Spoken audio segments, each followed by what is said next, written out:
Well, welcome to Rendering Insights. In this video, we're going to be drawing a super cool race engine. And in this case, it's a top fuel motor from a legendary dragster. All right, well, if you enjoy this video, please like and subscribe below. Okay, this is the drawing we're going to be doing. This is one of Don Prudhomme's dragsters from back in the day, and it's a super cool ride. I've always loved this thing. This engine has this amazing amount of detail. I don't know what I was thinking trying to draw this thing, but we're going to walk through it little by little. We're going to do the line work in Adobe Illustrator and then bring it into Photoshop and build this rendering layer by layer. All right, let's get started.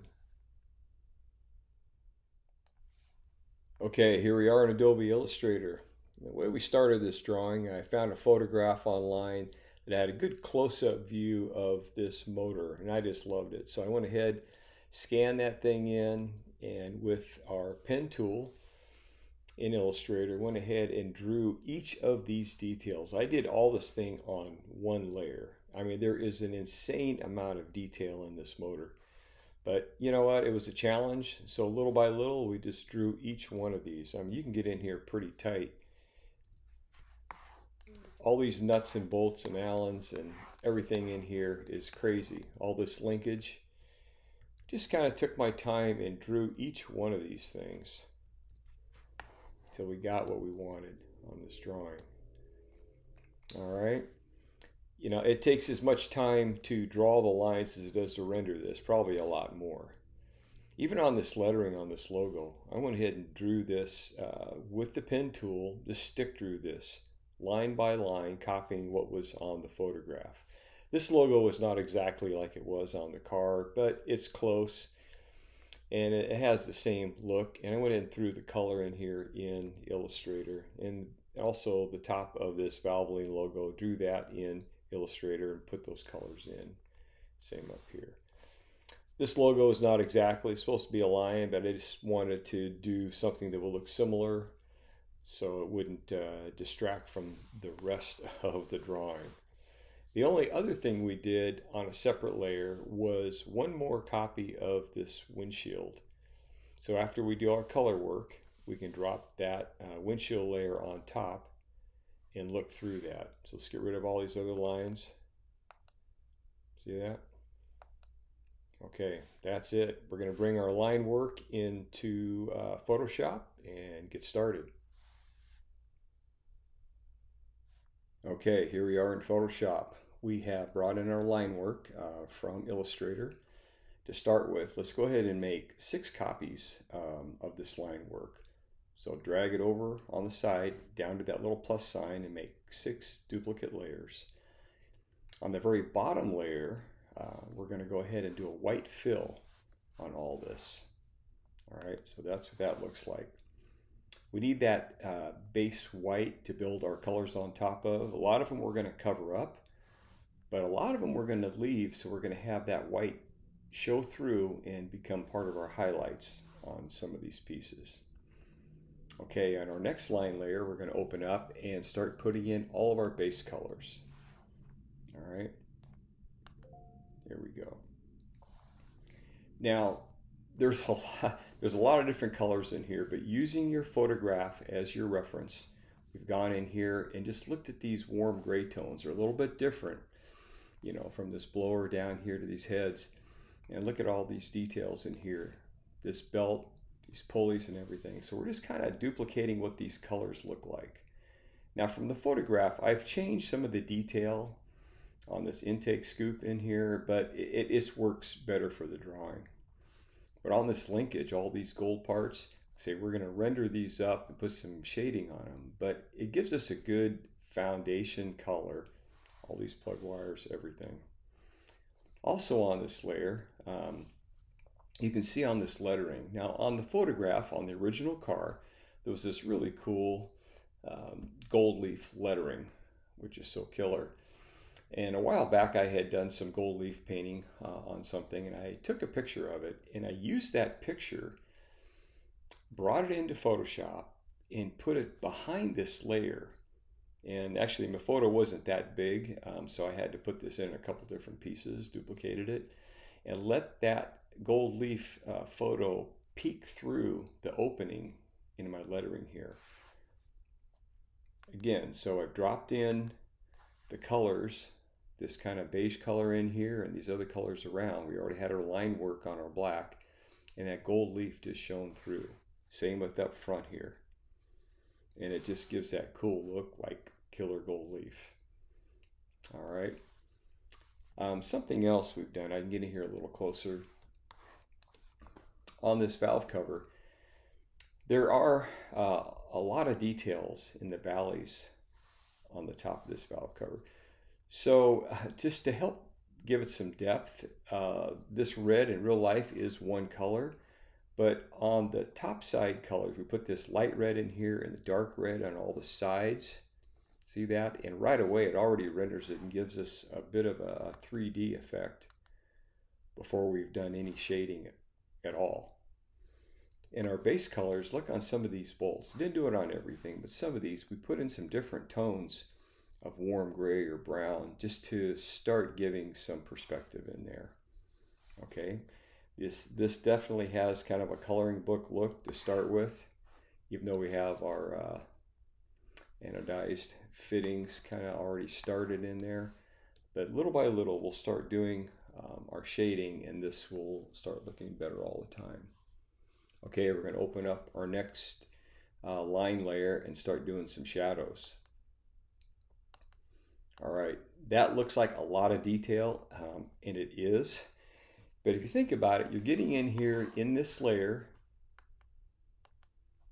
and with your magic wand tool, selecting each panel one at a time. Is it monotonous? You bet. You're getting in here and selecting this section right here, getting your black, and just brushing in down below, brushing in a little above, and then right there behind this side of this pulley, okay? Getting in here with this section. What's that going to look like? Look at your drawing or your photograph, your reference, brush in some black, which would be your shadow, and a little bit over here. Like on this bolt, remember we already have our base color in here, that gold.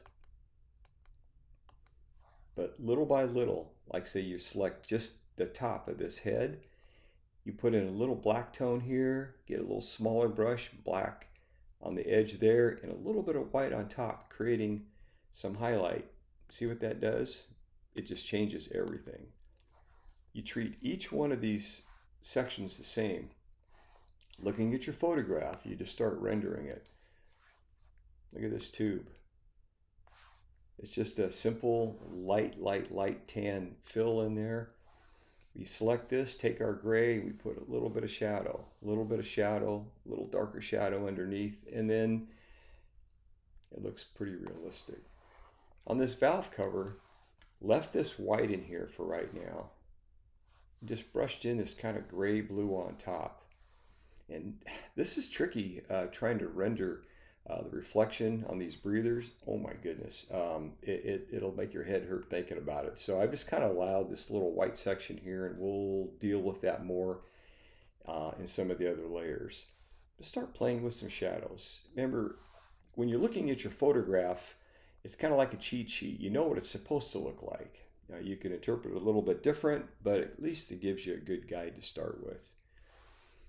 And on this intake scoop, there was some crazy reflections of some other things that look great on the photograph, but it would not look good on the drawing. At least I didn't think so. So I had to simplify this a little bit. So I kind of made this up. Before we did that, see, it's just white up there. So literally I just took some gray, wide brush here, and got a little tighter with a little bit darker gray that might reflect this blower in here, and then just brushed in some blue, a little shading on the side, and it looks pretty good. It looks like chrome or polished stainless or something. Maybe it's aluminum, I don't know. All right, these butterflies the same. You get in here, put this gray, and then brush in your shadows, and just little by little, getting in here tight and rendering each little piece. These Allen heads, see that? Looks crazy, looks like a lot of work, and it is. You just select one at a time and just start playing with color. Start brushing in some black, and when you get all done, kind of a little bit of white on top in that selected layer. Okay, on our next line layer, we're going to do some more shadows and start richening this thing up even more. Okay. Again, you need to be patient and just attack each section at a time. If you look at the whole thing, it's overwhelming. Definitely an Excedrin moment. But if you look at it little by little, like leaving the tire, see, selected, we had that kind of a cool gray in here, but it selected each panel and brushed in kind of a warmer, almost brown gray color. See that? Starting to render that a little bit. This roll bar, even on that steering wheel, that butterfly wheel, starting to render that little by little. Look at the shading on these headers. Now we just have this white color in here, but starting to shade that. And I use a little different shade, a little warmer tone down below because it is the ground down here somewhere, a little cooler up above. Not so much the sky, but just picking up all these mechanical parts. So little by little. Okay. On our next line layer, and I believe I got a couple more, we're going to do just a little bit more shadows. So you see, you got to keep creeping up on this.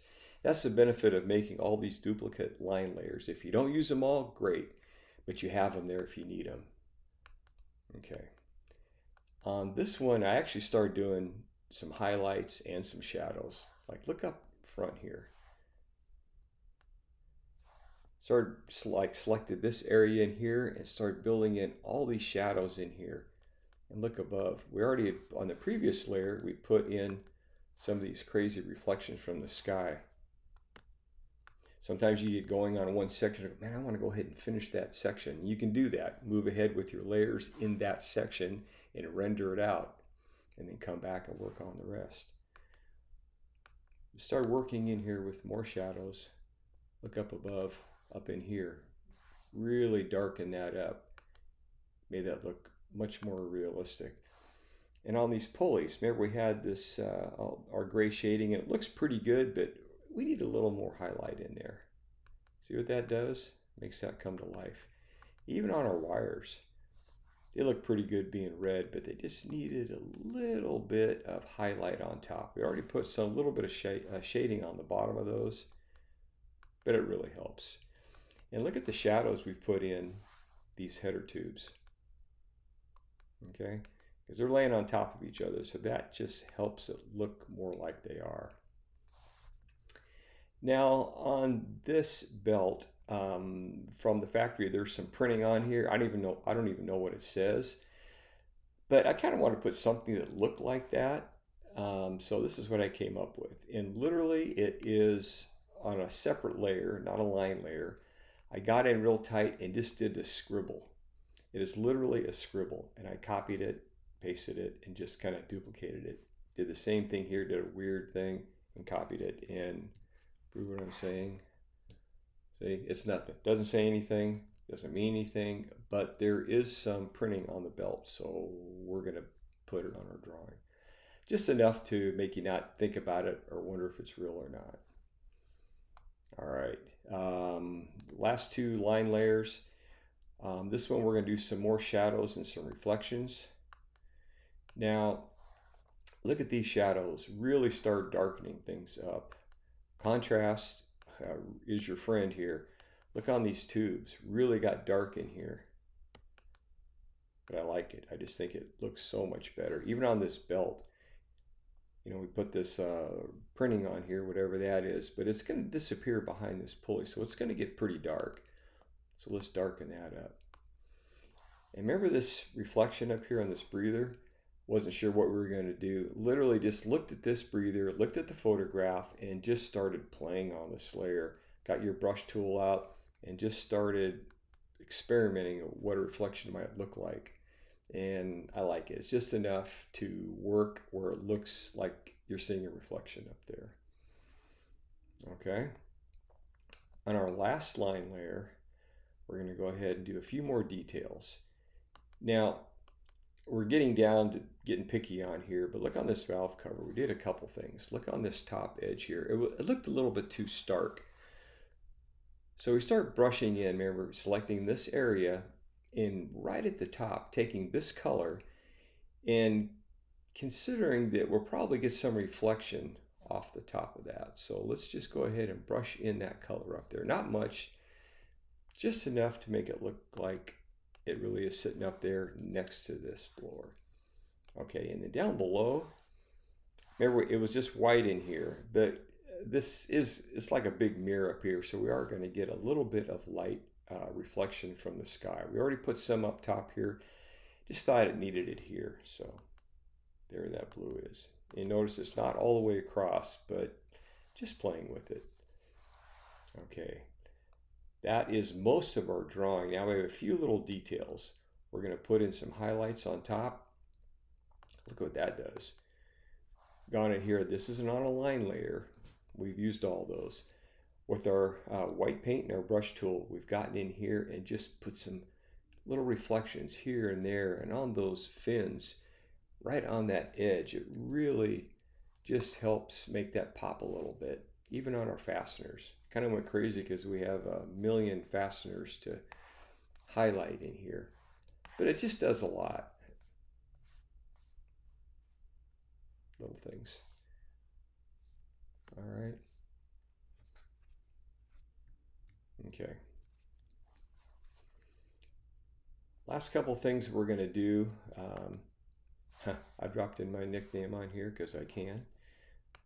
So there you go. And then do you remember that windshield layer that we did in Illustrator? We did it on a separate layer. We're going to bring that in now. And we probably could have done that on this top line layer, but I'll bring that in a separate layer, drop it on top, and brush in some white in there so you can still see through it. See what I've done? It's pretty harsh here, but you're going to get a shadow from this big tire, this big rear tire in here. So have a reflection here and let that fade out going across the windshield. Even that edge, I didn't like that hard black edge on top. Okay. The only thing left is just the hint of the Goodyear logo on this rear tire. Looking at photographs and trying to figure that out. Kind of used, it's more of the yellow logo on some of the tire. I don't think on this car it had that, but I just like it. So it says go. The last thing we're going to do on here are some little reflection stars. So in Illustrator, we've made these little reflection stars and then brought them in here, and I've just put them in one layer. And there's not many of them. There's one on the valve cover here. Look up on this intake. I like what those do. Just makes the car sparkle a little bit because this car is, like I say, super cool. All right, there is our basic drawing. Now for the background, just want to do something simple. We're going to do a gradation from a little bit of a medium to dark blue down to a lighter blue and just see what that does back here. All right. Okay, there is our rendering of this race motor. Hope you enjoyed that. Well, thanks for watching. If you enjoyed this video or found it helpful in any way, please check out our other videos available on Rendering Insights.